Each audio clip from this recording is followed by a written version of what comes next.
درود به همه دوستان و همراهان همیشگی کانال یوتیوب آکادمی آرش. امیدوارم حالتون خوب باشه.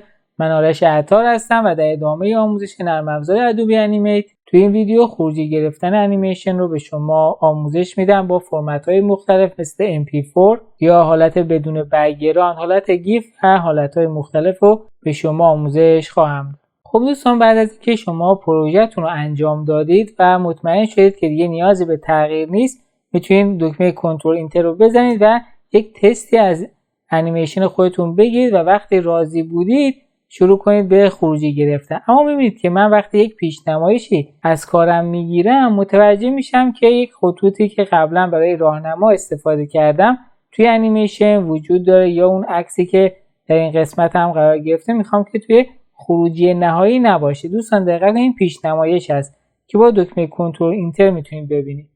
حالا من اینو میبندم. برای اینکه دوستان این عکس که دیدید توی پیشنمایش نباشه، من برمیگردم به قسمت تایملاین.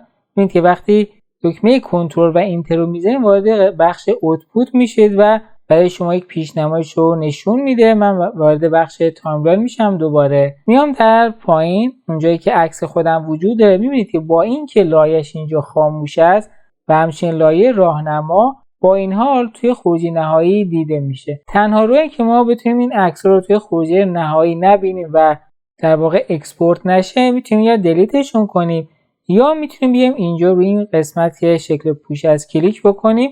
به این صورت بعد از اینکه دبل کلیک کردیم بیایم و حالت گاید براش انتخاب کنیم تا به عنوان یک راهنما این لایه شناخته بشه و دکمه اوکی رو میزنم.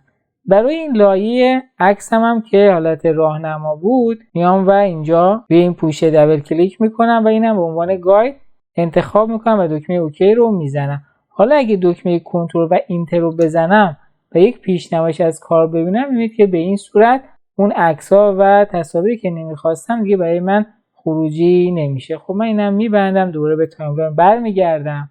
نکته بعدی هم دوستان بخش صدا است. اگه انیمیشن شما مثل من دارای صدا بود یا کاراکترتون داشت صحبت میکرد، برای که این صدا در خروجی نهایی اعمال بشه بعد بیاین و در بخش صدا لایه‌اش رو انتخاب کنید. ابتدا که حالت ساوند هست توی درس قبل من آموزش دادم، انتخابش میکنید. بعد میان در قسمت پروپرتیز و فریم، در اینجا میبینید که من الان حالت استاپ رو انتخاب کردم که هیچ صدایی از کاراکتر ایجاد نمیشه. در حالت نورمال و حالت ایونته که صدا رو در حالت تایملاین به ما نشون میده. اگر پلی بکنم، اما برای اینکه توی خروجی نهایی صدا رندر بشه دوباره انتخابش میکنم. در بخش پروپرتیز و فریم باید حتما دوستان این گزینه روی حالت استریم باشه تا از فایل صوتی ما هم خروجی بگیره. حالا بعد از اینکه تمام این اصلاحات دوستان انجام دادیم، بیاین در بخش فایل اکسپورت رو اینجا انتخاب کنید که گزینه‌های مختلفی داره دوستان. تو این ویدیو من میخوام بیشتر خروجی گرفتن با فرمت MP4 رو به شما آموزش بدم، اما گزینه‌های دیگه هم بررسی میکنم سریع تا باهاشون آشنا بشین، مثل اکسپورت ایمیج یا اکسپورت ایمیج لگاسی. دو تا گزینه خیلی شبیه هم هستن و تفاوت چندانی ندارن، اما کیفیت عکس‌ها در حالت اکسپورت ایمیج مقدار بیشتر است. وقتی روش کلیک بکنید این پنجره براتون باز بشه، میتونید حالت ترانسپرنسی رو خاموش کنید تا بک‌گراند کار رو ببینید. هر بک‌گراندی که ایجاد کرده باشه میتونید اینجا در این حالت ببینید. اما اگه بیاین و اینجا رو کلیک بکنید حالت ترانسپرنسی رو، یک عکس بدون بک‌گراند برای شما ایجاد میشه، فقط یک عکس میگیره. اگر من اینجا دکمه سیو رو بزنم، انتخاب کنم اون قسمتی که میخوام فایلم خروجی گرفته بشه و اینجا مثلا عدد 1 رو براش انتخاب میکنم، سیو میکنم. به این صورت الان برمیگردم به اونجایی که کارمو سیو کردم، میبینید که اومده و بدون بک‌گراند یک خروجی از کار من گرفته. فقط یک عکس به عنوان نمونه میاد و برای شما در همون فریمی که هستید اعمال میکنه. دوباره میام در بخش فایل اکسپورت. گزینه بعدی دوستان که میخوام باش آشنا بشه گزینه اکسپورت مووی هست. کارش این هست که میاد انیمیشن رو به صورت فریم ها و عکس های پشت سر هم برای ما خروجی میگیره. اگه روش کلیک بکنم، خب اینجا محل ذخیره سازی فایلمو من اینجا انتخاب میکنم، فولدر پیکو براش باز میکنم. اینجا میتونم فرمت مورد نظرمو انتخاب کنم، میتونم حالت گیف، حالت جی پی جی یا حالت پی ان جی برای کارم انتخاب کنم. حالا جی پی رو من انتخاب میکنم و دکمه سیو رو میزنم. اینجا سایز رو دوباره میتونم سایز سندم رو تغییر بدم یا رزولوشن رو تغییر بدم، نیازی نیست. و روی دکمه اوکی کلیک میکنم. به این صورت شروع میکنه به خروجی گرفتن به صورت عکس های پشت سر هم.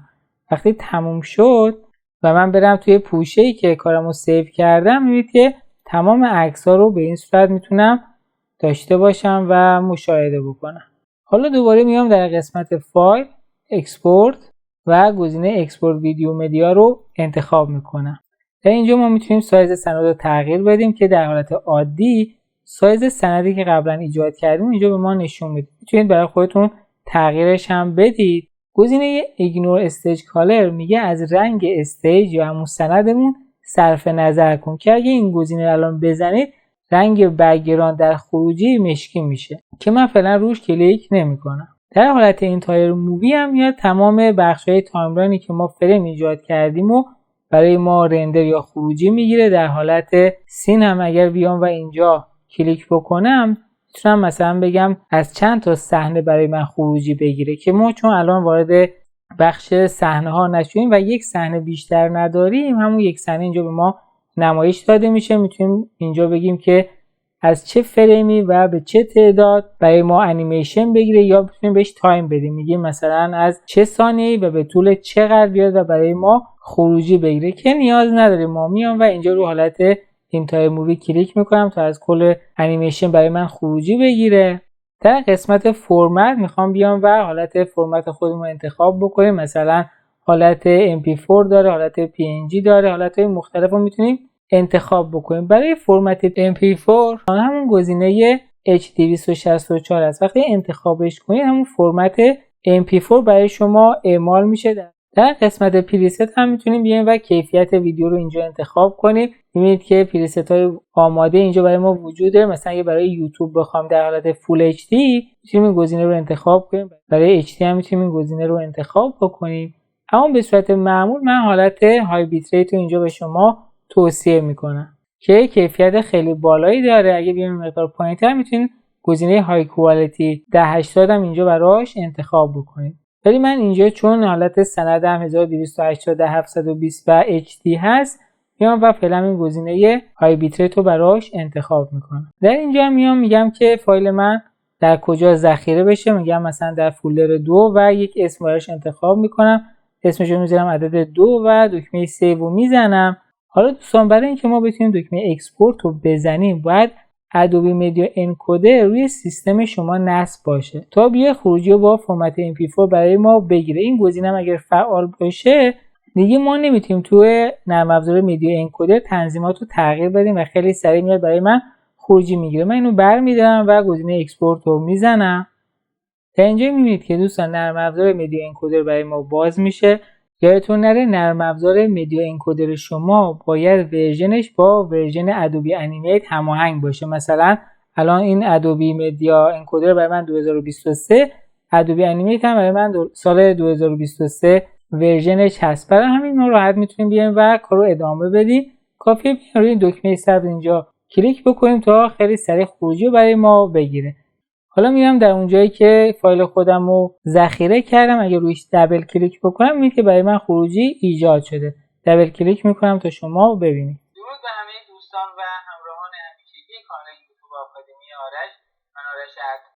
پس دوستان به این صورت ما میایم و با فرمت MP4 انیمیشن خودمون رو رندر یا خروجی میگیریم. حالا میگیرم دوباره به ادوبی انیمیت اینجا اوکی میکنم. حالا دوستان برای که انیمیشن رو بدون بک‌گراند خروجی بگیرید دوباره بیاین در قسمت فایل اکسپورت ویدیو رو اینجا انتخاب بکنید و در بخش فرمت بیاین حالت کویک تایم رو انتخاب بکنید و در بخش پریست بیاین پایین میتونید این گزینه ماکسیموم بیت دیپ رو انتخاب بکنید که حالت آلفا داره، یا این گزینه 4444 و آلفا رو انتخاب بکنید. وقتی حالت آلفا داره میاد و بدون بک‌گراند برای شما کار رو رندر میکنه. مثلا من همین حالت رو براش انتخاب میکنم و دوستان حتما باید این گزینه هم فعال باشه که میاد و رنگ استیج رو برای ما صرف نظر میکنه و در نظر نمیگیره. حالا دوباره میام و یک خروجی از کار میگیرم. دوباره اینجا دکمه سبز رو میزنم تا رندر برای من ایجاد بشه. برمیگردم به اونجایی که پوشه خودم قرار داره، میبینید که اومده و به صورت موو فایل و بدون بک‌گراند این انیمیشن رو برای من ایجاد کرده. دوستان اگه دبل کلیک بکنید شاید فایل برای شما پخش نشه، اما اگه مثلا بریم در پریمیر و بخوایم اصلاحی روی کار انجام بدیم یا اون رو روی ویدیوی دیگه قرار بدیم، میتونید تاثیر کار رو ببینید. ببین من وارد پریمیر میشم اینجا. دوستان برای اینکه حالت بدون بک‌گراند رو به شما نشون بدم وارد نرم افزار پریمیر شدم، میام و اینجا دبل کلیک میکنم، فایل خودم رو انتخاب میکنم که به صورت بدون بک‌گراند خروجی گرفتم. این فایل بود. میام اوپن میکنم اینجا، میبینید که در این قسمت قرار میگیره. میام و در اینجا قرارش میدم. اگر لغزنده رو اینجا قرار بدم میبینید که کاراکتر من میاد و اینجا قرار میگیره. میتونم این مقدار از اینجا بزرگترش هم بکنم و میبینید که بک‌گراند دیگه نداره و من کاراکتر رو هر جایی که دوست داشته باشم اینجا میتونم قرارش بدم به این صورت. و اگه پلی بکنم و همراهان همیشگی کانال یوتیوب آکادمی آرش، پس دید که به درستی ما اومدیم این فایل هم بدون بک‌گراند خروجی گرفتیم. دوباره برمیگردم به بخش ادوبی انیمیت. خب دوستان توی این آموزش با حالتهای مختلف خروجی گرفتن آشنا شدید. امیدوارم لذت برده باشید و ممنونم که تا آخر ویدیو هم با من همراه بودید. حتما تمام موارد رو تمرین کنید تا به خوبی به اونا مسلط بشید. تا ویدیو بعدی فعلا بدرود.